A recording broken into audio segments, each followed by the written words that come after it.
Hey everyone, welcome back to Gym City Preparedness and Training. Today, I'll be giving you my perspective on a widely debated topic of how much ammo is actually needed for a SHTF scenario. If you are looking for the short-term answer to this topic, the answer is however much you can afford. If finances are not a concern of yours, you should be stockpiling it all. Now, for those who are like myself, or those interested in hearing my approach to this subjective, and I mean highly subjective topic, I believe that a lot of factors should be considered prior to finding an absolute number for you to stockpile. 1. What is the current situation? 2. What is your location and your distance from the impacted areas? 3. What are the environmental conditions? 4. What is your preparedness level and what essential gear do you have? 5. Will you be solo or do you belong to a group? 6. If you belong to a group, what is the distance between you and the other members? 7. Will you be staying in place or will you be on the move? All of these questions play a pivotal role in determining how much ammo you should stockpile. Now, of course, there are tons of other questions that could be asked. However, for the initial response to an incident, I believe these 7 questions will give you a better idea in your approach. Unfortunately, I've been through 3 separate incidents where ammo was impossible to find or too expensive to buy. For those who have had similar experiences, please share them in the comment section below. From those situations, I've learned that keeping my stockpile above 1,000 rounds was a buffer between me being SOL and being able to defend my family. Now, 1,000 rounds for me is my number that I will not allow myself to go under. That includes defensive ammo and training ammo. And yes, you should be stockpiling both. There are plenty of guys on YouTube and in the firearms community who agree that a bare minimum of 1,000 rounds is a good starting point. Starting point. Let me put an emphasis on that. This is a starting point. This approach is good because 1, it's doable. 2, you won't overwhelm yourself by trying to tackle multiple things at once. 3, you won't break the bank if you plan and budget with specific goals in mind. Like I've said many times before, my plan is to shelter in place as long as possible and defend my home until that is no longer an option. While avoiding potential conflicts, if I have to leave, I will take on a gray man approach. So this is a snapshot of my ammo. As you can see, I have mags that are already preloaded for my AR platform and my Glock platform. I do keep ammo in the container that's still sealed. This is my 22. I also have a couple more 22s like this. And I also have like 1 or 2 9mm container or buckets like that as well. For my handgun ammo that I stockpile, I typically stay with PMC, the 115 or the 124 grain. I get a good deal on those, and also my weapon platforms are accustomed to it. I haven't had any issues with feeding or ejecting, so I like to stick with what's good and what's working. When it comes to my shotgun, for my home defense rounds, of course, those are double-aught buck. Law enforcement rounds, I keep those on placards ready to go. And for other various ammo, I have like 2 or 3 of these 25-round bandoliers. As you can see, have birdshot, some slug, and a couple buckshot that was left over.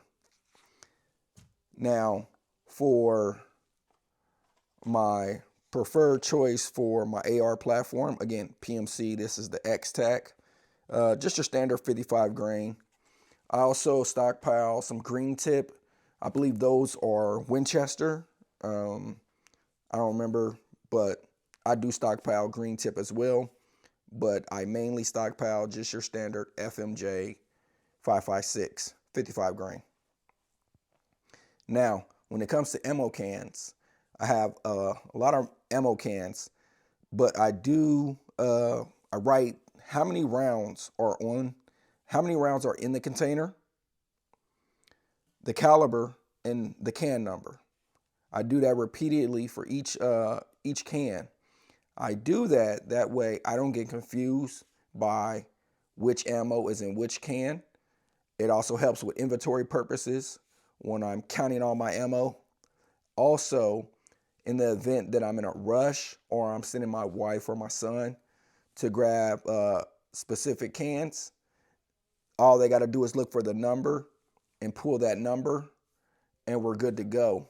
I saw it from a guy on YouTube a few years back, and I thought that was just like the smartest idea ever.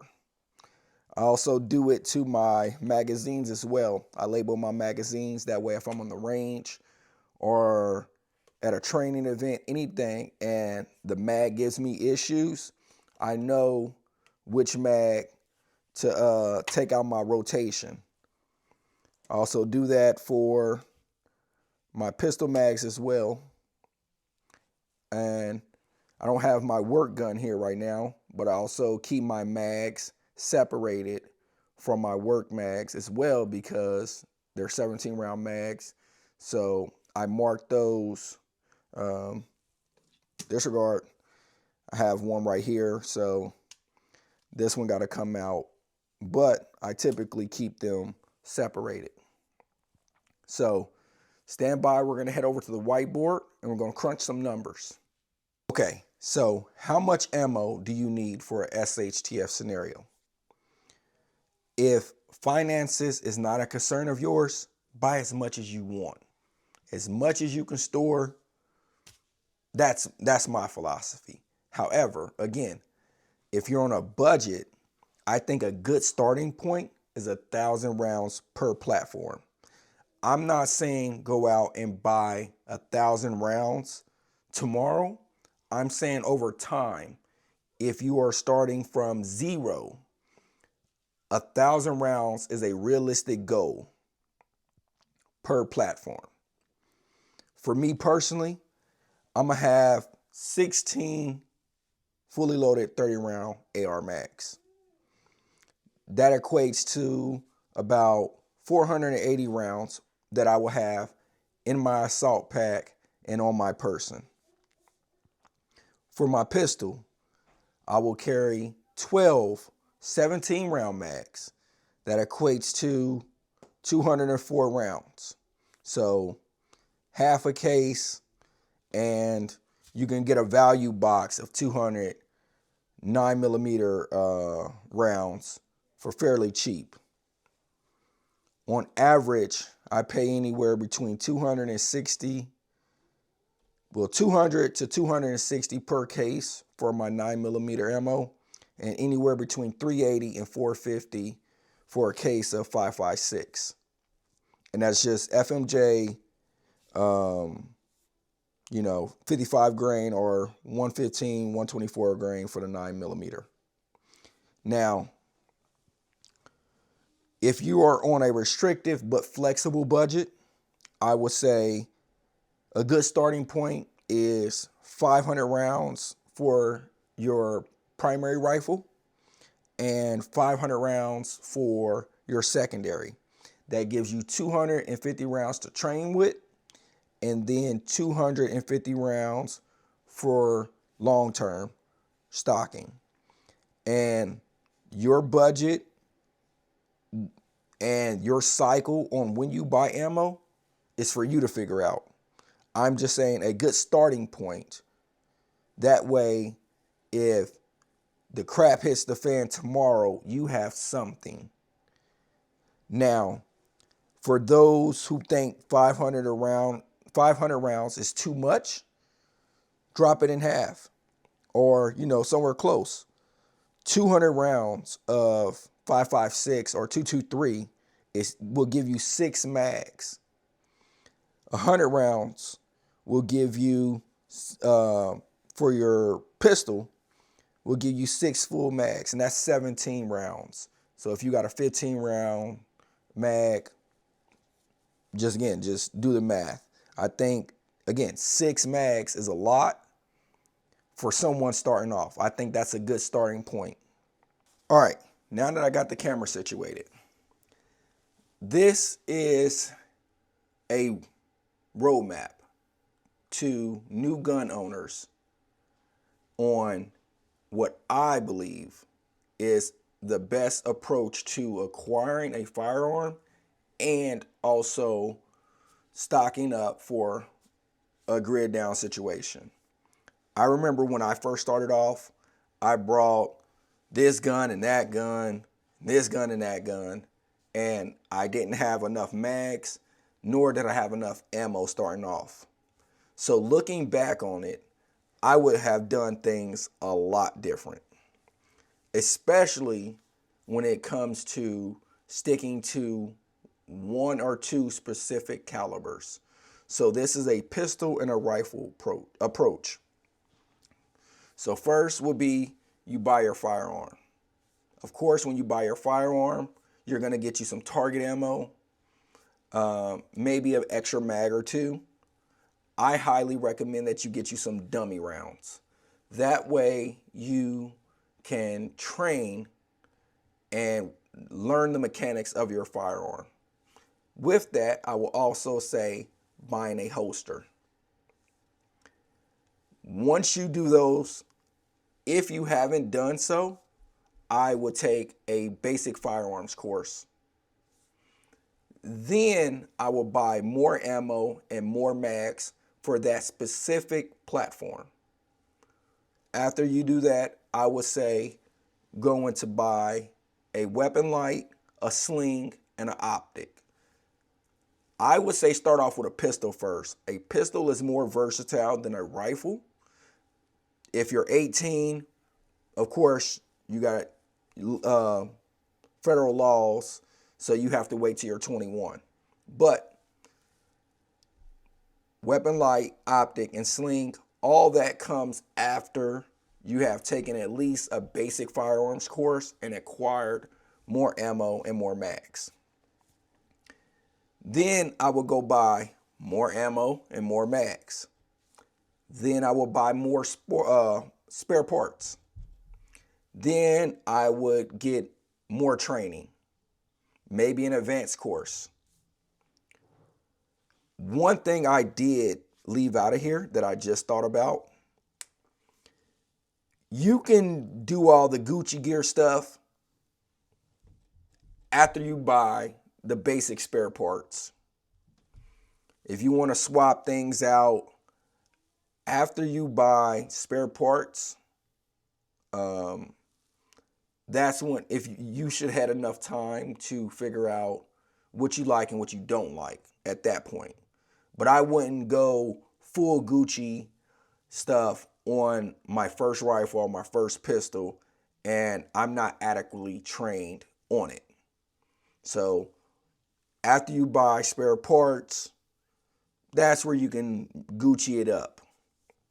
But then also more training. Then I will move into the next platform. So if you're starting off with a pistol, I wouldn't go buy a pistol and a rifle.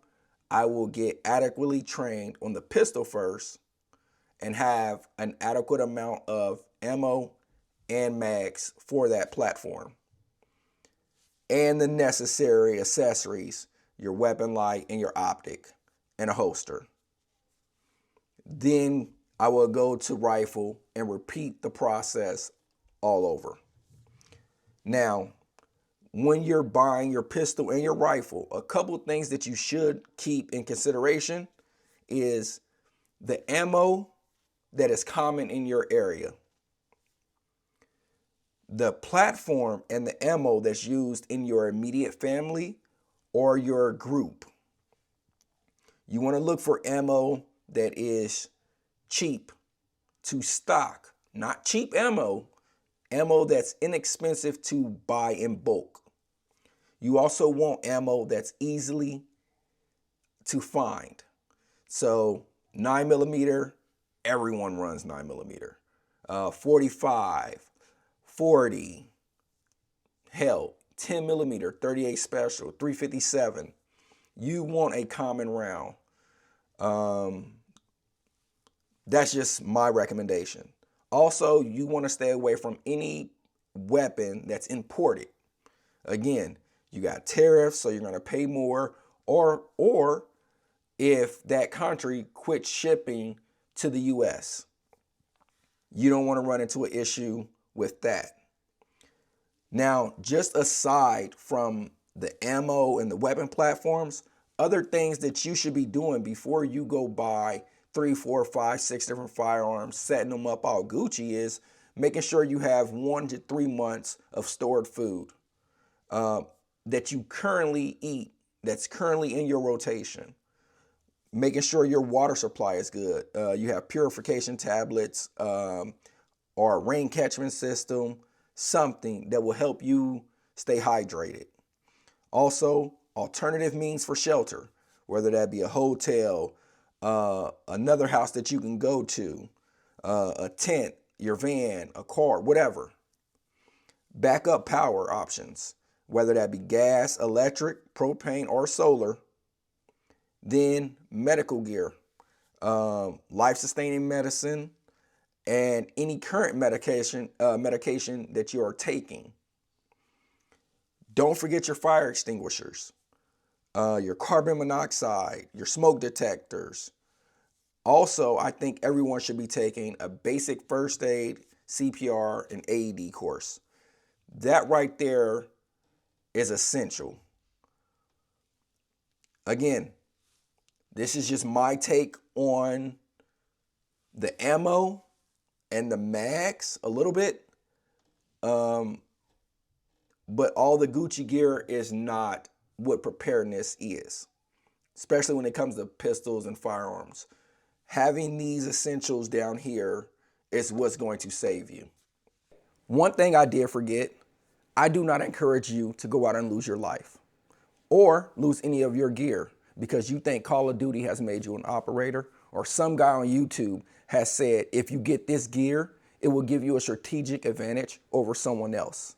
You're not an operator, and that gear will only make you a liability without situational awareness, common sense, and adequate training. Do your own research. Train and prepare to your abilities and your skill sets. Your needs and your goals are your own. Lastly, your budget is your budget.